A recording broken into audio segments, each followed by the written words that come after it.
Welcome to State of Mind, Being Human and Living Well, coming to you from the studios of KSQD in Santa Cruz, California, and live streaming at ksqd.org.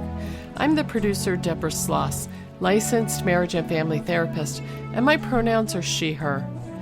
Today, we're going to be discussing the mental health issues related to living and aging with human immunodeficiency virus, commonly called HIV. As is the case with some other social justice mental health topics we've covered, we like to invite guest hosts who are members of those communities to come and conduct these interviews. In this way, we turn over the microphone in order to give the power of voice to those communities who are too often marginalized. For today's show, we're excited to welcome psychotherapist Kaleo Kaluhiwa, who will be your host for today's conversation about living and aging with HIV.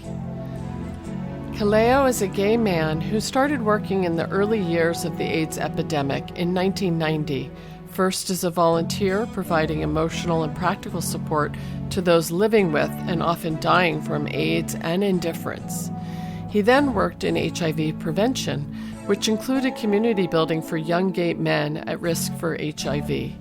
Sensing a lack of psychological understanding in prevention work, he went to graduate school in counseling psychology, became a licensed therapist, and has been providing individual and group counseling to those living with HIV since the year 2000. He maintains a private practice in Santa Cruz, California, and likes to hike in the woods, drum, and dance. Welcome, Kaleo. Thank you, Deborah. HIV is a viral infection that can lead to illness if left untreated, including an AIDS diagnosis characterized by a weakened immune system and opportunistic infections. Today, it seems HIV and AIDS has largely been overshadowed and forgotten. HIV has been transformed from a deadly disease to a chronic, manageable condition. Yet there still exists stigma and discrimination and misunderstanding, which can have a significant impact on the mental health and social health of those living with HIV. Over 1.1 million Americans are living with HIV today. What is life like living with and aging with HIV? Today, we're going to be sharing some of those stories. Let me tell you more about our guests today. In 1985, at the age of 37, Jim Schultz moved to Santa Cruz, California. The following year, he tested positive for HIV. With few symptoms, he worked steadily in the construction trades until 2007, when a back injury forced an early retirement. Left with a lot of free time, Jim studied acting and writing at Cabrillo College. He also volunteered at the Santa Cruz AIDS Project and eventually served on its board. Today, he's one of the great directors at the Actors Theater of Santa Cruz. Bryan Golson is a mental health counselor with Positive Impact Health Centers in Decatur, Georgia, a nonprofit community health center that provides comprehensive HIV specialty care. After a 30-year career in tech, Bryan pursued a career in counseling in order to focus on the needs of the LGBTQ+ community. Bryan now has the opportunity and great pleasure of working with many older, long-term survivors of HIV and AIDS. Bryan lives in Atlanta, Georgia with his husband of 26 years and enjoys his extended family, boating, paddleboarding, piano, and a loving synagogue community. Welcome, Jim and Bryan, to State of Mind. Thank you both for being here with us today. Thank you. Thank you, Kaleo. Okay, to get started, Bryan, can you give us some idea of how many people currently are living and aging with HIV in the country, and perhaps also how many new infections are occurring yearly? Sure. As of 2018, and the statistics don't always come out as often as we would like, but around 1.2 million Americans were living with HIV. Of those, approximately 51% are 50 years and older. And that age group is growing dynamically and very fast as the American population ages. Approximately 71% of the infections that are occurring now are among men who have sex with men. And the issues of this population are, for me, as an aging American, I'm 66 years old, are important. And I'd like to be able to be available to help my clients navigate a lot of the challenges that they face aging with HIV. And there are significant issues around managing health, maintaining viral suppression, making sure that clients are able to engage in activities of life despite the issues of aging that affect all Americans. And so it's really an important topic today. It's expected that by the next decade, those living with HIV, 70% or so will be 50 and older. So you work in Georgia, in Atlanta, in that area, and I'm curious if you could say something about the different populations there who do have HIV and maybe some of the differences amongst those different populations in terms of the challenges they face. When you look and stratify the data, the most affected are, of course, gay men. And that has been a characteristic of the epidemic since its inception in the 80s. Most new infections right now also include a large proportion of African Americans. If I remember my statistics, it's something in the neighborhood of 30% or so. And then closely behind is the Hispanic community, Latin American, Spanish speakers.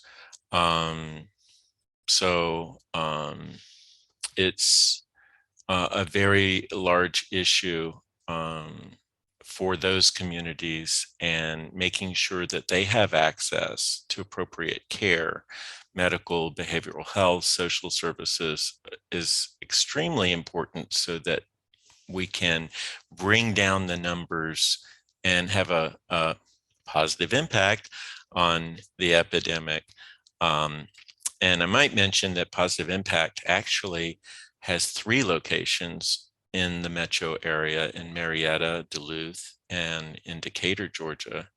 And we service the entire 14-county metro area. I understand, those 3 locations in Georgia in general, there's a much larger than in Santa Cruz, African American population. Are we seeing anything around differences in life expectancy or predictions for that amongst the different, say, Latino and African American populations?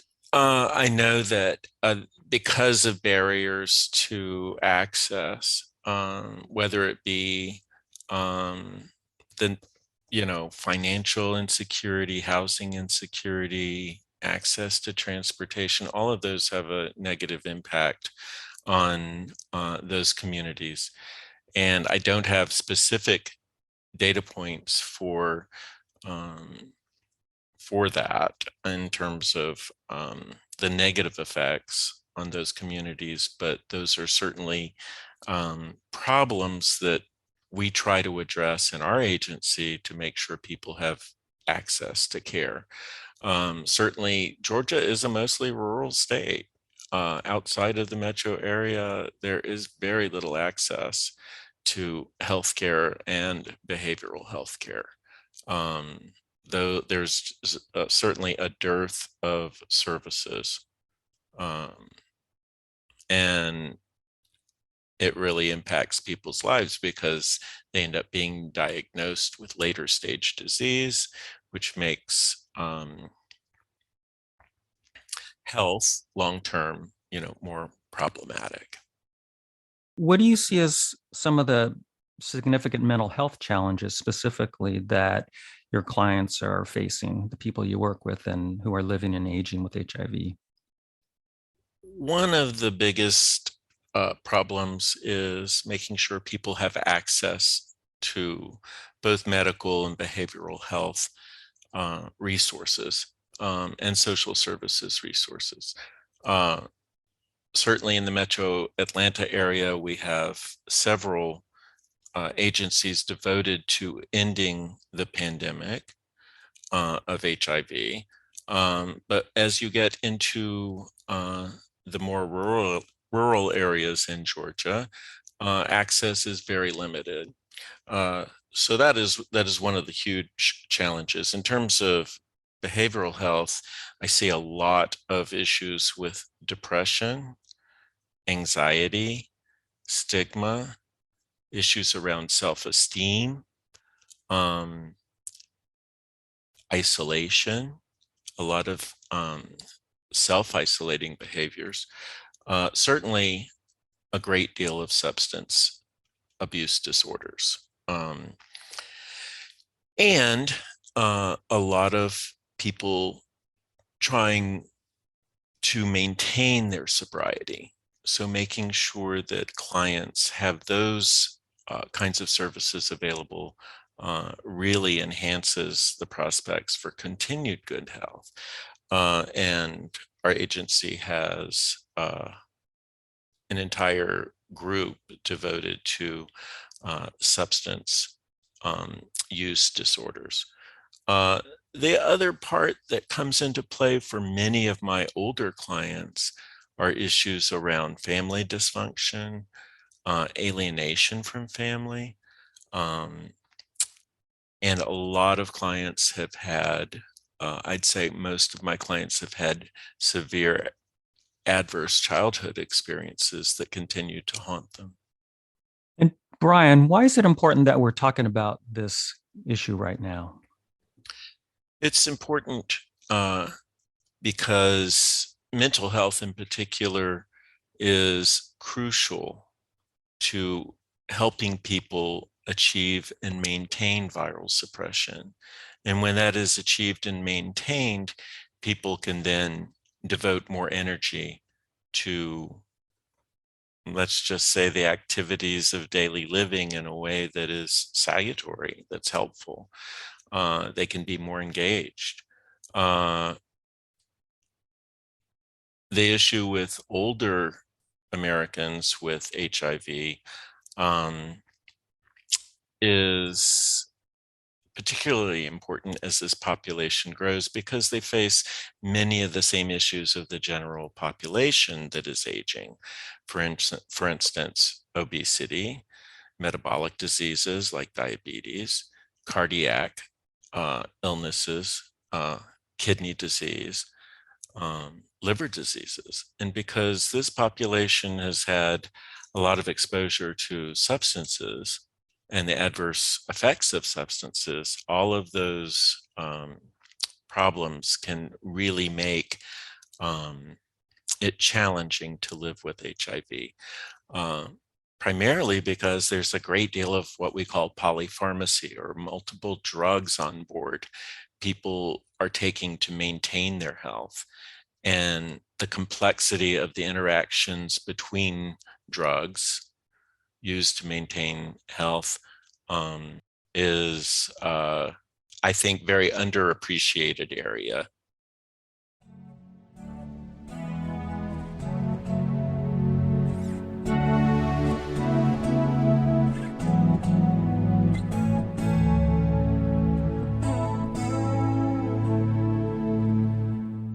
This is State of Mind, Being Human and Living Well, and I'm your guest host, Kaleo Kaluhiwa, and today we're joined by mental health counselor Bryan Golson, who's here with us today to help raise awareness of the unique and complex needs of those aging with HIV. Also with us is Jim Schultz, who is telling us about his experience of testing positive for HIV back in 1985, of learning to live and manage HIV, and who can now say that life truly didn't begin for him until after he tested positive. We're coming to you from the studios of listener-supported KSQD in Santa Cruz, California. Stay with us and we'll be right back after this brief message from our underwriter. KSQD thanks Family Service Agency of the Central Coast for supporting this program. Family Service Agency provides counseling and support for people of all ages facing life crises and challenges. You can reach them at 423-9444 to see if they can help you. Thank you, Family Service Agency of the Central Coast, for supporting KSQD 90.7 FM. Back to our interview.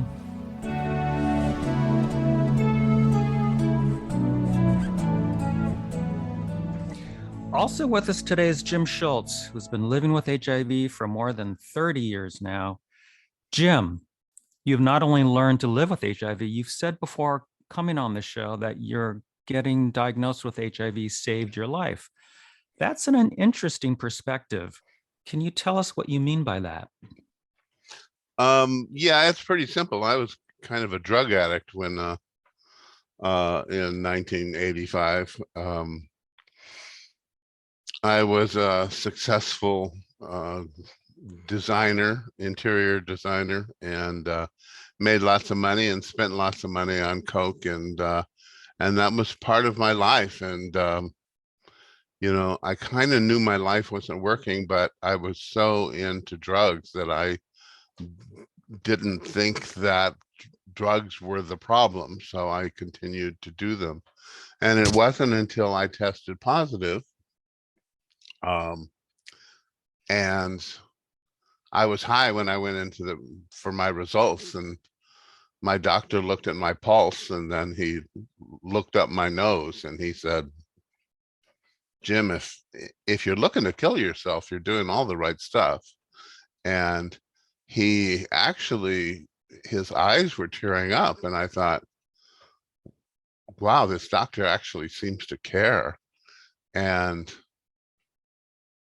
I started crying, and it just sort of hit me that this was serious. It was the first moment where I ever really thought that I'm in control of my life, and that was the last day that I ever did cocaine. And I spent the next 6 months just isolating myself from all my friends, because all my friends did drugs, and started studying what in the world I could do to try and work on my health, because there was nothing offered by the medical institution. They eventually offered AZT, which from my observation was just making all my friends sick. So I had a friend of mine in San Francisco who was a nurse, and he was putting together this booklet of alternative and complementary therapies. And in it was acupuncture and a number of different therapies that worked on stimulating your body's own healing ability to get the energy in your body to work on your body. And so I started doing chiropractic, and I started doing acupuncture, and I explained it to the right doctors, and they took care of me pro bono, and because I couldn't afford it, and kept going to the doctor, and he was kind of wondering why my T cells were so stable, because a lot of people's T cells were just plummeting. And I stayed healthy, and went on from there. Could you describe specifically about the impact to your mental health of those first few months getting diagnosed? You just talked about a lot of medical aspects and support. Mental health was a little rough, because uh, because of the loneliness, because all of my friends, even the people I was living with, when I moved here, I moved in with my ex and his boyfriend, a little house in the back of their house. And so I had to live there without going up to the house and without seeing them. And that seemed so odd because he was my best friend. But he had friends over who did drugs. So I stayed away. And so it was not only the withdrawals that I had to deal with, but I had to do it alone. I didn't have any support system because I didn't know anybody who didn't do drugs. But I had no choice. So I found a place, even though I had a rather fancy job when I lived in the city. I went to handyman co-op and started taking on handyman jobs one at a time, made friends there, and just started over from scratch. And it took a long time, but I just started rebuilding my life, one little job at a time. So now it's been 37 years since your diagnosis. How have you learned to live with HIV, and how would you describe the impact it's had on your mental health over time, moving forward from what you were just talking about? Well, there was some point where I really started gaining the confidence that what I was doing was right. There's a movie called Dallas Buyers Club, which was sort of laid out exactly what I had been doing. And that's not relying on the medical community for my health. And I had figured out that actually worked. So I started getting involved with the Santa Cruz AIDS Project and volunteering and trying to help other people who didn't have a clue what to do, who were panicking. And I felt confident that that I was doing okay and that I had something to offer. And eventually that volunteerism led to being on the board and being able to have a bit of a powerful position. And we actually made some good changes. And in 88, I got involved in doing a project, a bizarre project that was a fundraiser, and it involved 8 comics teaching 8 PWAs, they were called at the time, people with AIDS, how to do stand-up comedy. And it was very controversial at the time. But at the end of this 3-day workshop, all 16 of us did stand-up at the Coconut Grove in Santa Cruz. And it was taped and it was edited and it was sold to PBS, and was this incredible success. And I got a call from Chicago. I got a call from New York from friends I had lost contact with years before, who saw it on PBS and called me in Santa Cruz to let me know that that they had seen me and how much fun it was. And so I consider that a part of my contribution to the Santa Cruz AIDS Project. You talk a lot about alternative therapies, including laughter and humor. And I understand that you also had a meeting with a woman who introduced you to a healing modality. And I wonder if you could talk about that a little bit.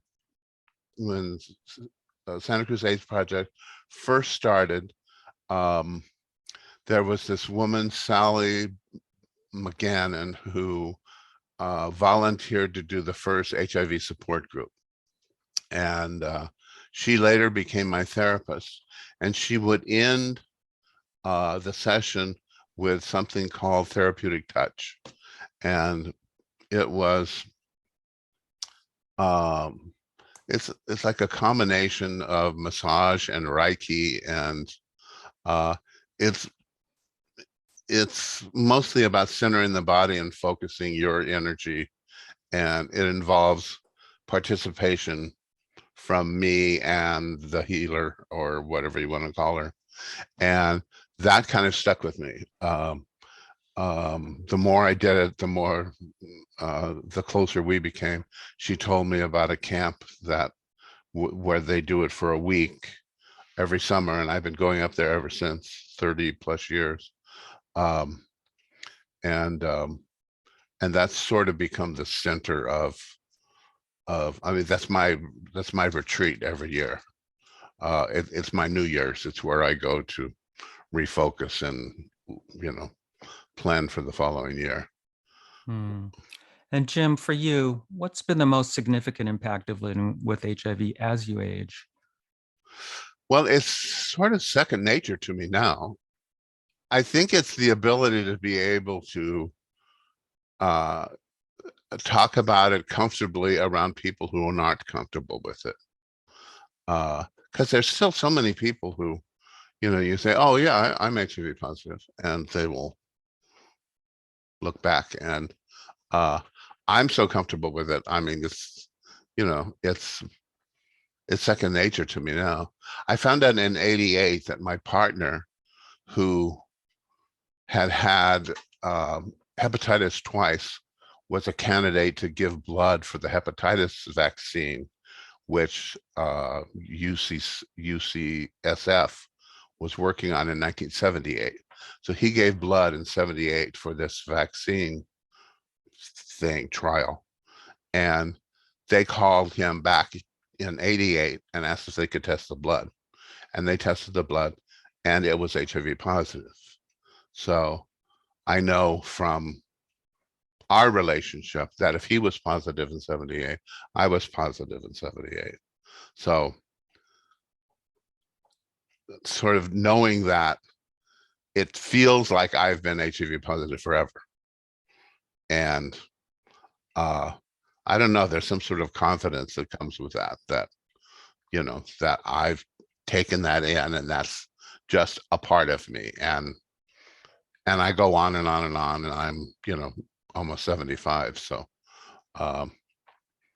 it has moved me around, but it's never taken me far off course. And I ain't done.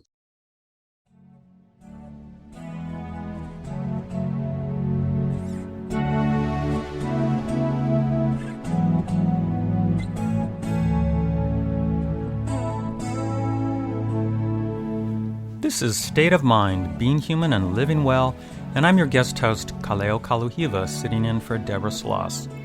And today we're joined by mental health counselor Bryan Golson, who's helping us understand more about the unique and complex physical and mental health needs of those living and aging with HIV.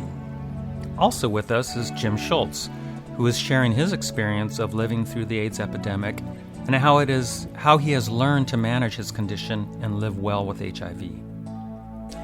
Every State of Mind show has a resource list, and the resources we talk about today and more can be found on the post for today's show at ksqd.org/state-of-mind/. We're coming to you from the studios of KSQD, community radio for the Monterey Bay. This broadcast also live streams on the web at ksqd.org. If you're just joining us and missed part of this conversation, you can find this complete show on our podcast. Just look for and subscribe to State of Mind with Deborah Sloss on Apple Podcasts, Google Podcasts, Spotify, Stitcher, TuneIn, or on your home smart speaker. Stay with us as we get back to our interview.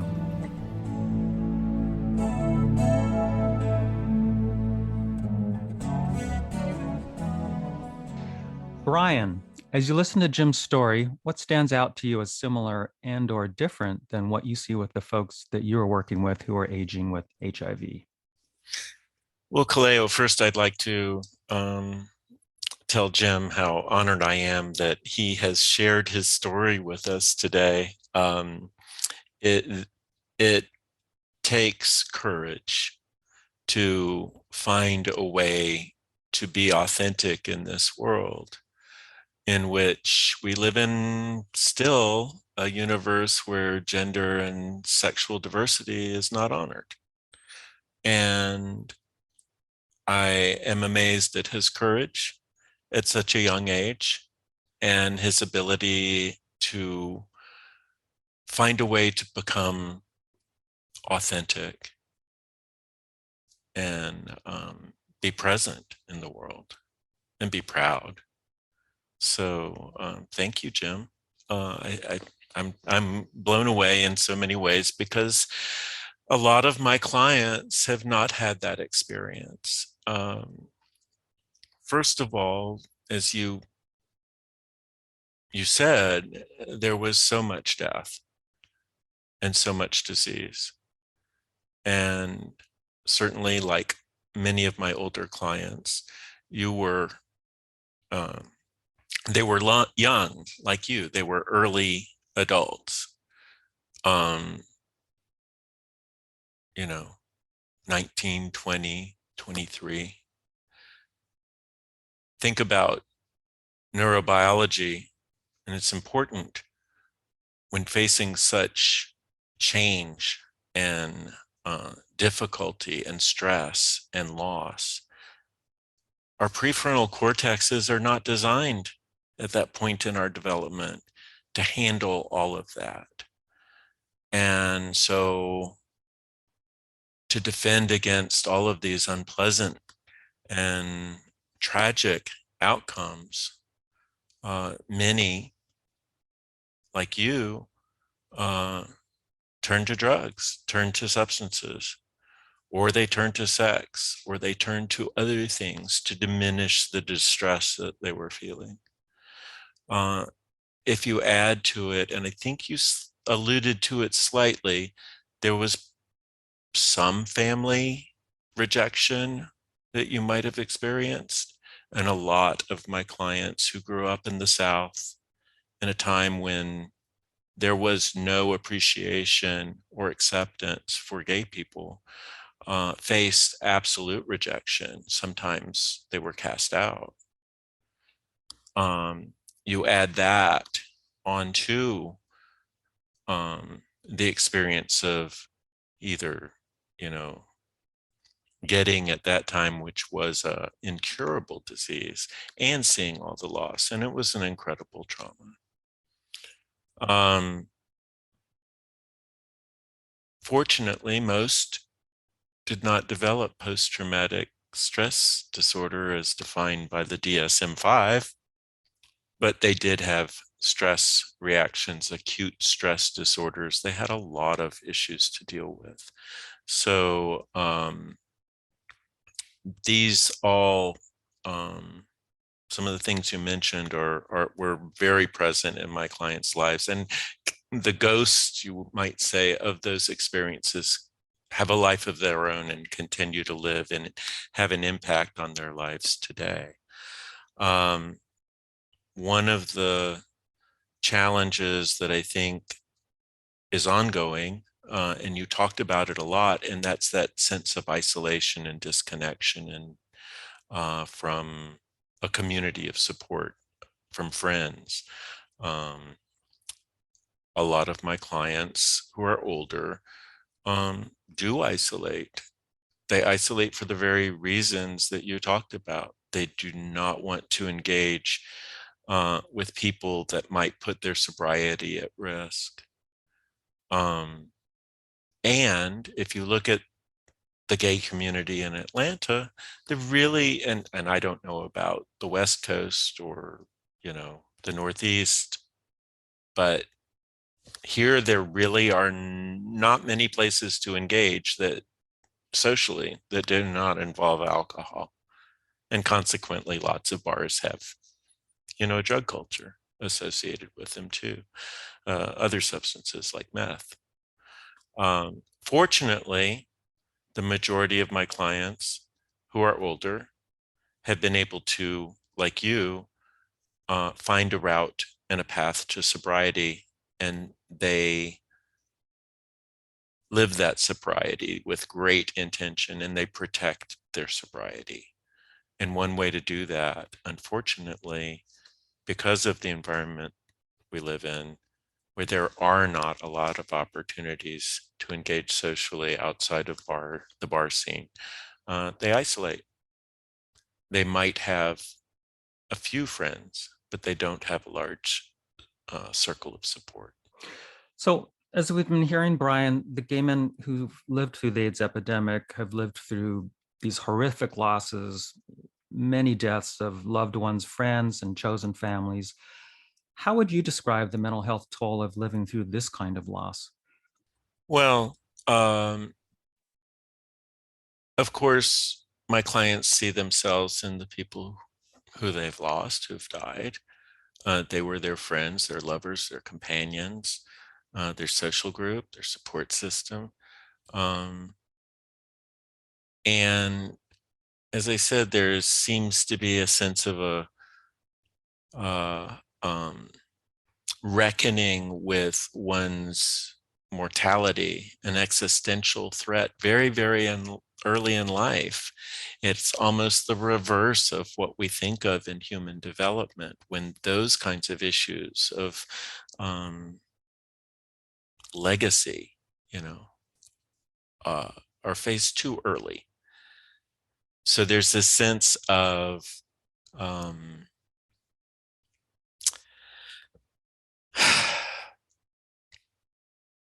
being unprepared in a way for what comes next, having a sense of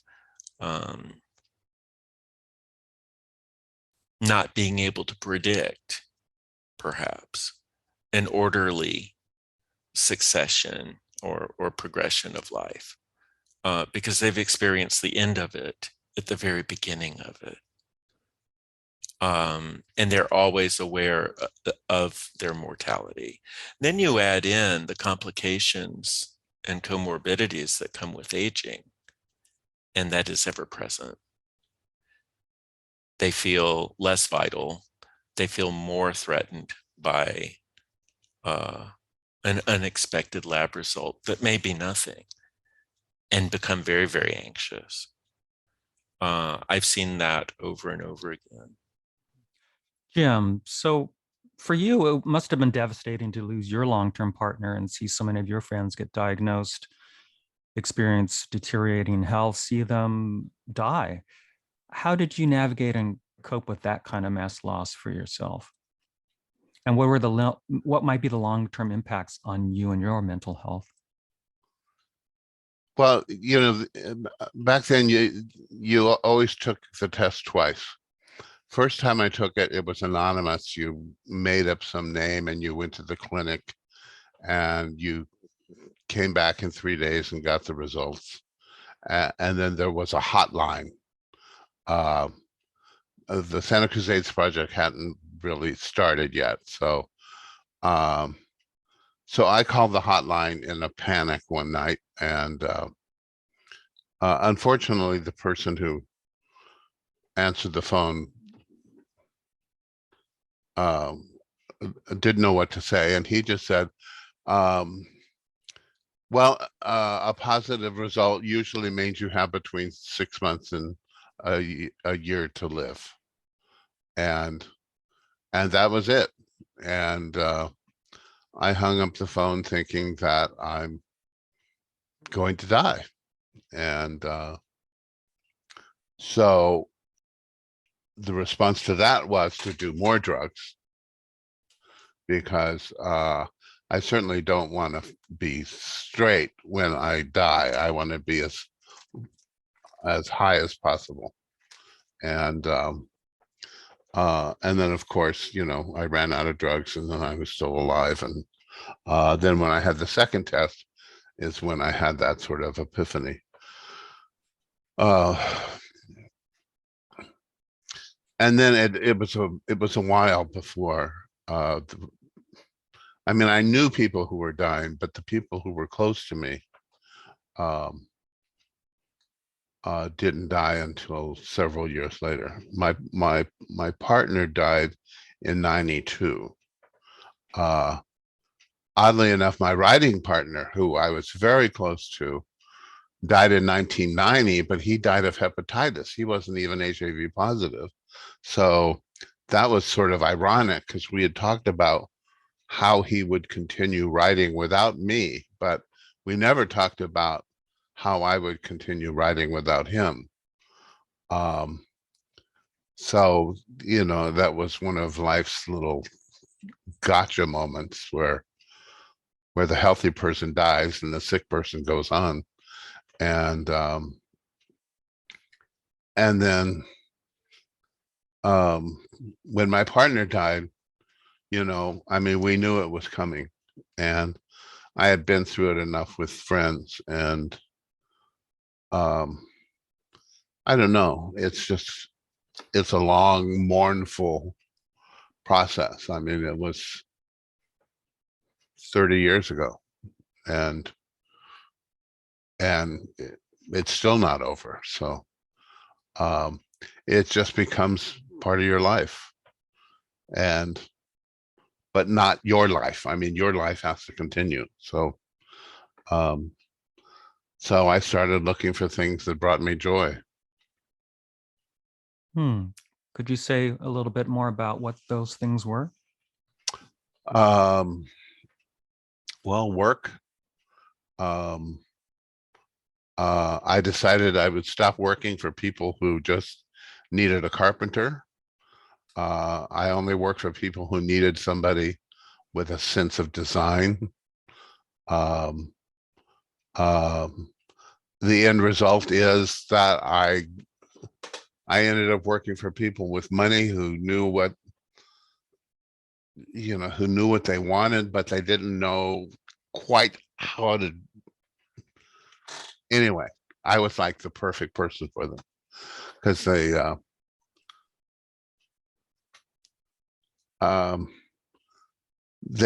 needed guidance, and it was some of the best work that I had done in years. And then in 2007, when I had back surgery and it all ended, I thought it was all over. And then I complained to a friend of mine that all I do is take painkillers and sleeping pills, and I feel like this horrible thing is beginning to happen again where I'm reliant on drugs. And he said, start going to college, take some classes. So I took a writing class and I took an acting class. My whole life changed. And I wrote a memoir, 420-page memoir. I started acting. From that, I started directing. I've been active with the Actors Theater in Santa Cruz since 2009.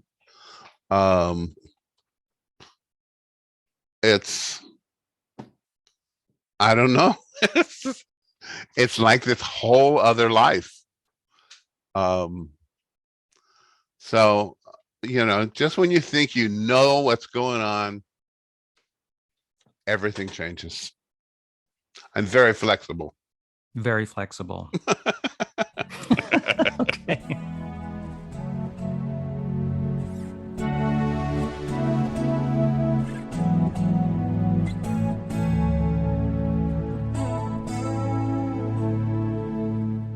This is State of Mind, Being Human and Living Well, and I'm your guest host, Kaleo Kaluhiwa, and today we're joined by mental health counselor Bryan Golson, who's helping us understand more about the unique and complex physical and mental health needs of those living and aging with HIV. Also with us is Jim Schultz, who is sharing his experience of learning to manage his condition and live and age well with HIV. We're also discussing resources for both those living with HIV and their family and friends. We're coming to you from the studios of listener-supported KSQD in Santa Cruz. Stay with us. We'll be right back after this brief message from our underwriter. KSQD thanks Encompass Community Services and Santa Cruz AIDS Project for supporting State of Mind. Santa Cruz AIDS Project, known as SCAP, offers free, compassionate, confidential services and advocacy to county residents with HIV or AIDS. More information at encompass.org or 831-706-1995. Thank you, Encompass, for supporting community radio K-Squid 90.7 FM. Now back to our interview.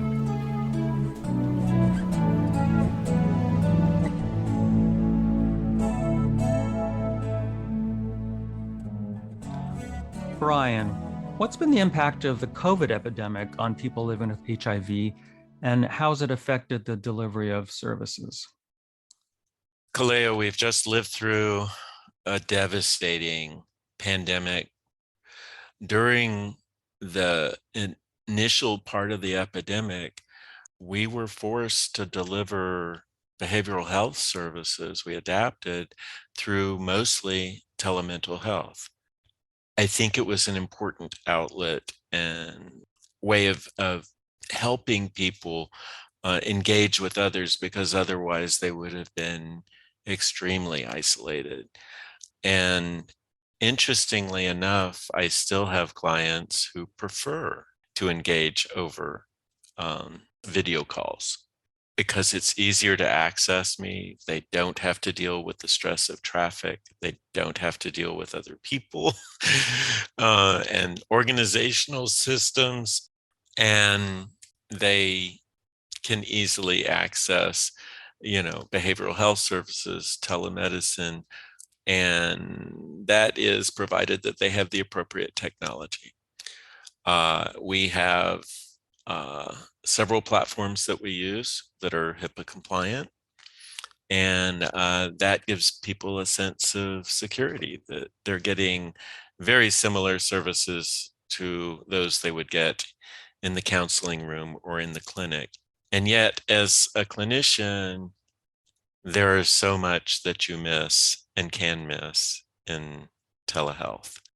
I feel that too in my own private practice. And I think that since COVID, mental health services in general have moved online onto these platforms. And I think a lot of it is going to remain online. So I'm curious about your specific organization. Have you seen an increase in participation due to moving to these online platforms? Well, I think that it has met a need and made us more accessible. And recently we have hired several more therapists and counselors to meet that need. So yes, that mix of telemental health, if you will, and in-person counseling has certainly helped us to grow. And I think based on the number of cases that I work on, we're not meeting all the needs of the community, even so. Jim, what do you think is needed right here in Santa Cruz, our local community in the Bay Area, in order to support those living with and aging with HIV?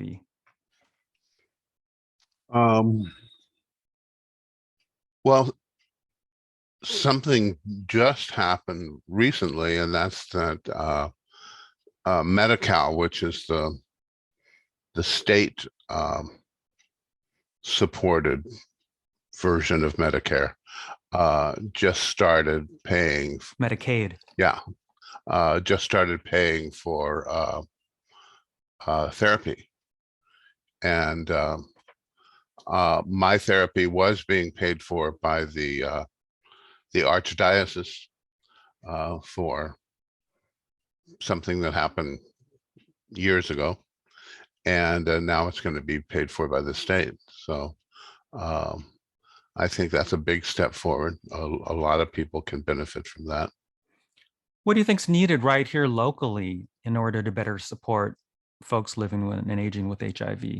What's been useful to you maybe more recently, and maybe what's missing? What could be useful now? I honestly don't know, because I've been seeking out independent answers for such a long time now. The system hasn't really, where the system provides, I take advantage, but there's a lot of areas where the system doesn't provide, and I've been sort of going my own way. A lot of it is just contacts, making contacts, and when I needed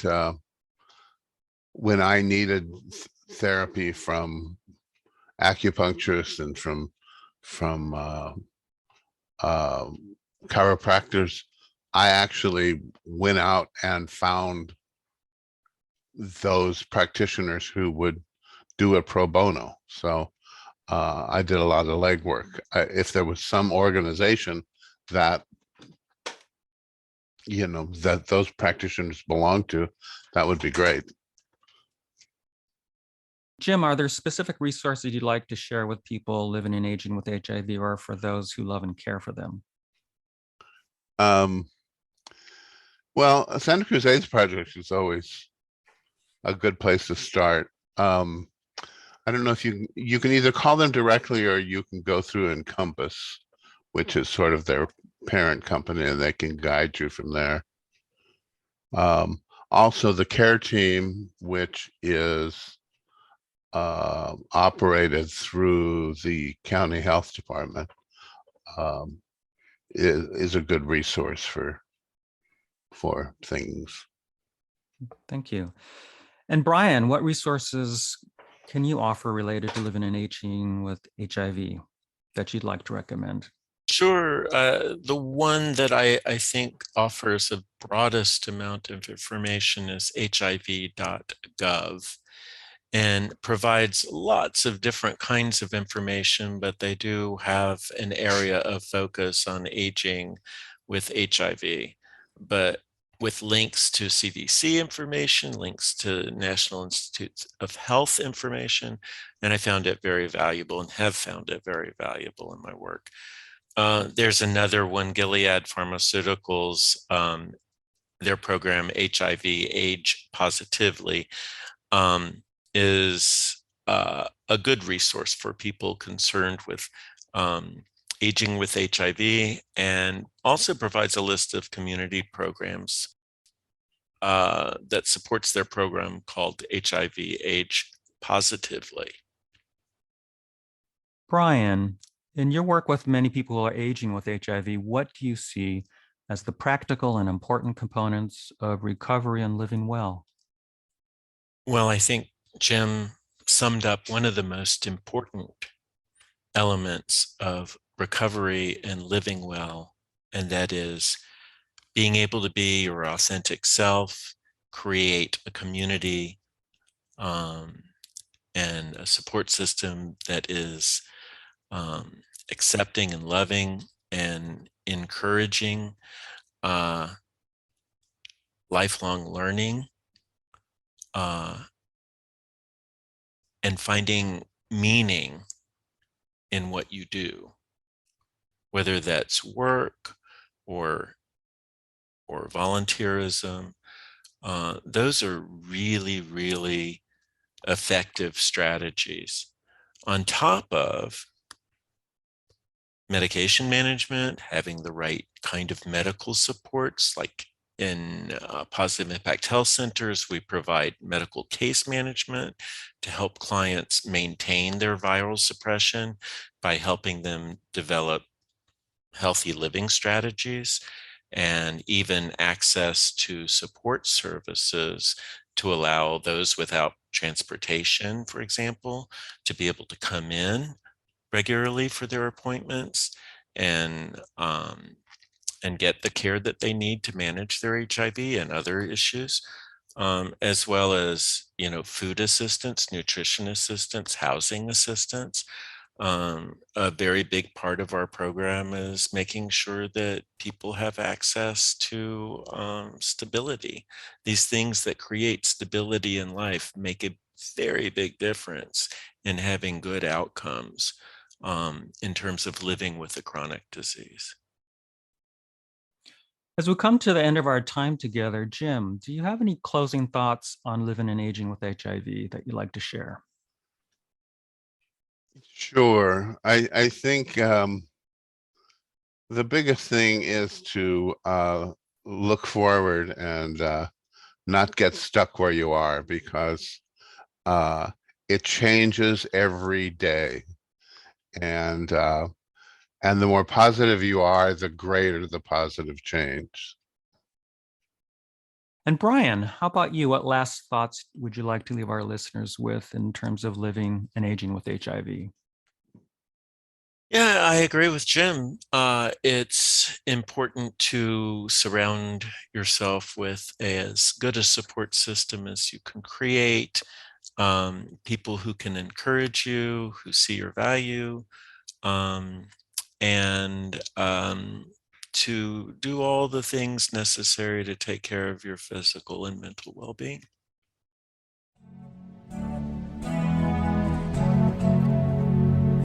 I want to close by simply honoring the experience of older folks living with HIV like Jim, and those working to support them like Bryan. Their struggle, resilience, and the systems of care built in the face of adversity are still inspiring to this day, and perhaps hold some lessons for today's troubled nation and world. We can honor these folks by remembering the incredible activism and heroism of the 80s and 90s. This activism helped to put a spotlight on AIDS and human rights. It changed our healthcare system. It helped attune our nation to the unmet needs of the marginalized. It helped familiarize America with the humanity of LGBT people and all people living with HIV. In today's politics, democracy itself is at risk, and we are moving backward. One thing the AIDS epidemic taught us is that change happens when people stand up for the dignity and rights of the marginalized and engage in the political process. We have a presidential election in 2024 coming up, and we have an opportunity to support politicians who are responsive to the needs of the marginalized and underrepresented, most especially needed in swing states like Georgia, where Bryan lives. This is a legacy from our elders who fought the battles in the epidemic years of AIDS while also caring for one another. A lesson that holds true for the turbulent times we find ourselves in today. I want to say a huge thank you to our guest host today, Kaleo Kaluhiwa, and our guests, Bryan Golson and Jim Schultz. And thanks to you for joining us here on State of Mind, Being Human and Living Well. Special thanks to Jeannie Boldzikowski for audio production, to Jennifer Young for underwriting outreach, to Leslie Nielsen for community outreach, and to Lisa Herendine for research. And thanks to acoustic guitarist Adrian Legg for composing, performing, and donating the use of our theme music. You can listen to all the past episodes of State of Mind or subscribe and get them delivered directly to your listening device on either Apple Podcasts, Google Podcasts, Spotify, Stitcher, or listen through your home smart speaker by saying play State of Mind Podcast with Deborah Sloss on TuneIn. Please help State of Mind get heard by more listeners by leaving us a rating and a review on your favorite podcast service. In Your Voice are short segments where listeners get to add their voice to the discussion.